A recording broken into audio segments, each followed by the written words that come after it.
Well, welcome back to Rare Classic Cars. We have a special treat today because we have a designer who worked on the 1966 Toronado and also somebody who worked on many different seminal vehicles over the years with us.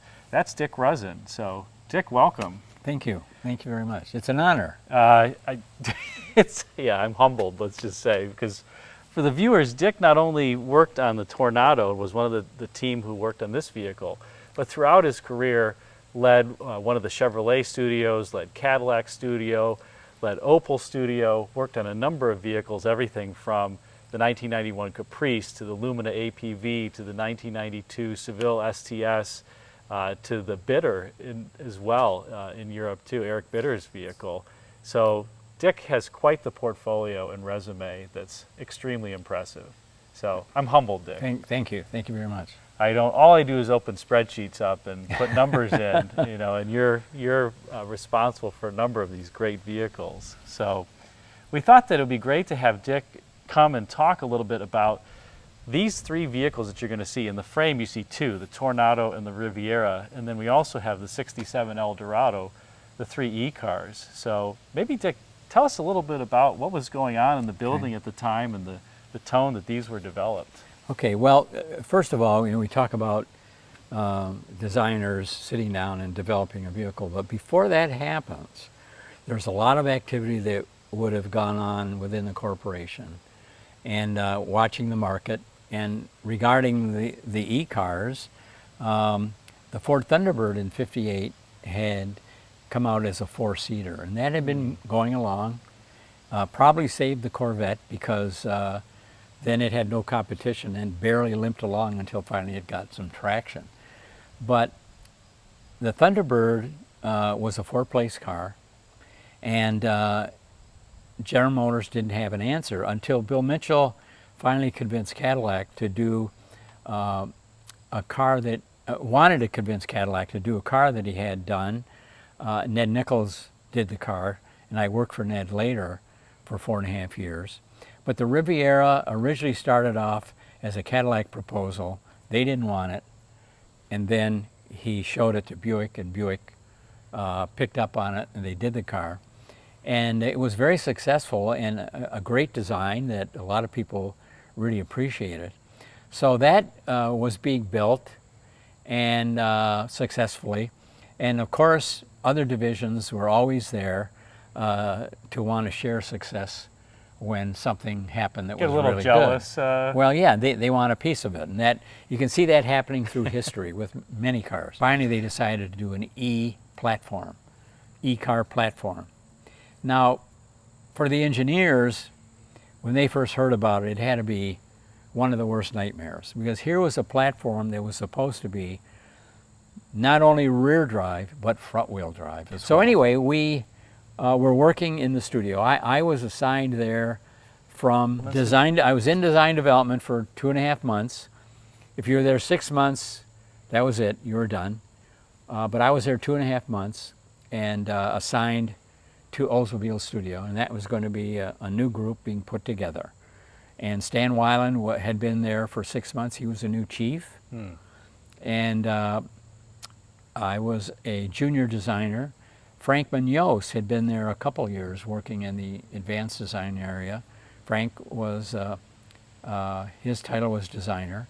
Then there was a senior member, Don Logerquist, who was a senior designer, and Don was the one who did the critical sketch of the body side between the wheels, of what you see here as the Toronado. Now Don, all of us were working on, at that time, on the Delta 88.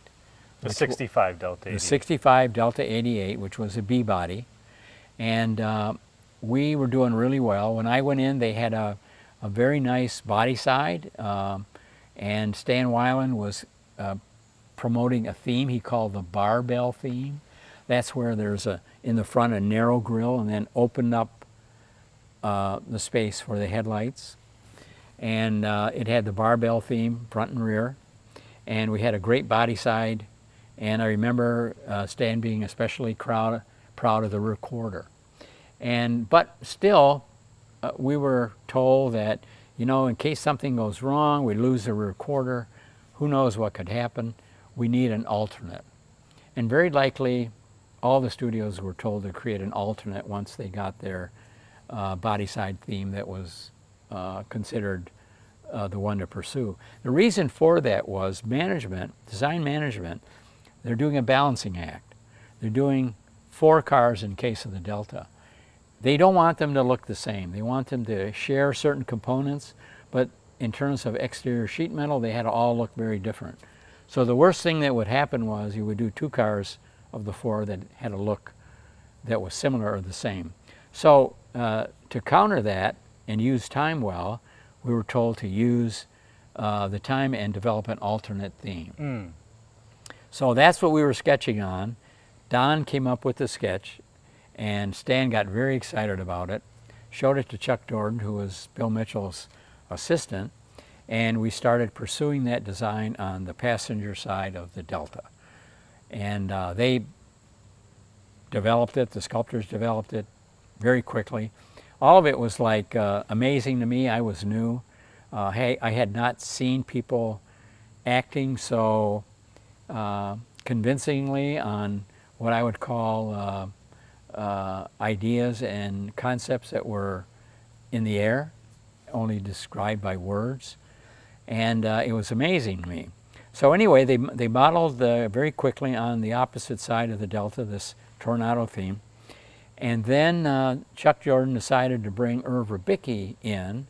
Irv Rubicki was the chief designer of Chevrolet, but he had previously been chief designer of Oldsmobile. So Irv came in. Irv always had a cigarette like this. And they talked about it. And Irv said, no.